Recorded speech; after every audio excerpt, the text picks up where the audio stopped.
आज मराठवाड्याचा दौरा सुरू झाला. सकाळी जालना जिल्ह्याचा दौरा पूर्ण झाला.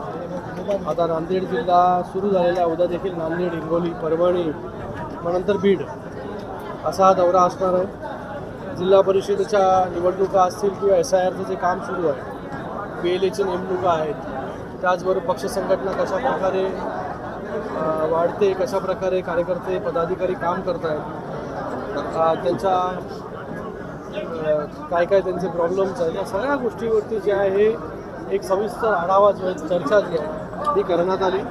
सगळे आमदार महोदय या नांदेडचे हेमंत पाटील जी असतील, भंडारकर जी असतील, त्याचबरोबर कल्याणकर जी आहेत, आत्ताच त्यांचा प्रवेश शिवसेनेमध्ये झाला असं शंकरांना, हे सगळे उपस्थित होते. कार्यकर्ता पदाधिकाऱ्यांशी चर्चा जी आहे ती सगळ्या विषयांवरती झाली आणि येणाऱ्या काळामध्ये पक्ष संघटना अजून कशी मजबूत होईल, त्याच्यासाठी काय काय करावं लागेल, या सगळ्या गोष्टींचा जो आहे तो आढावा घेतला. विधान परिषद भाजपला रोखायचं असेल तर मंत्रिपद द्यावं लागेल शिवसेनेचं, त्याला अशी कार्यकर्त्यांनी मागणी केल्याचं कळत आहे. तुम्ही बसले होते आतमध्ये ना? कार्यकर्त्या बाहेर येतात ना सगळं माहिती येते. बघा, मला वाटतं प्रत्येक कार्यकर्त्याची मागणी असते आणि मला वाटतं निर्णय जो आहे हा शिंदेसाहेब घेत असतात. योग्य पदाधिकाऱ्याला योग्य वेळी न्याय हे देण्याचं काम जे शिंदेसाहेबांनी केलेलं आहे, येणाऱ्या काळामध्ये देखील तसंच. विधान परिषदेच्या किती जागांवरती शिवसेनेचा जागा वाटपाचा क्रीडा वगैरे सुटलेला आहे.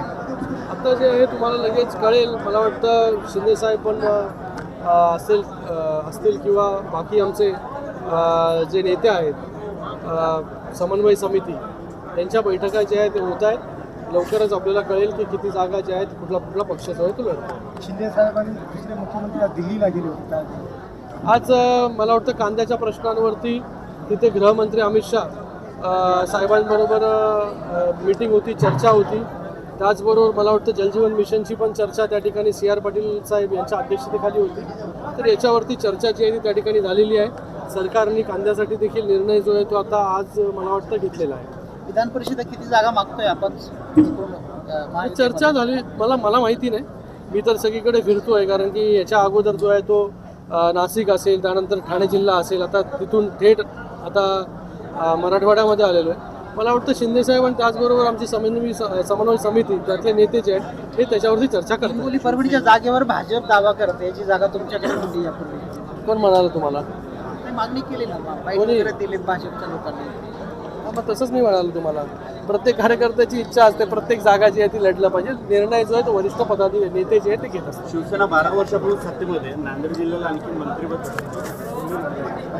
योग्य वेळे योग्य निर्णय जो आहे शिंदे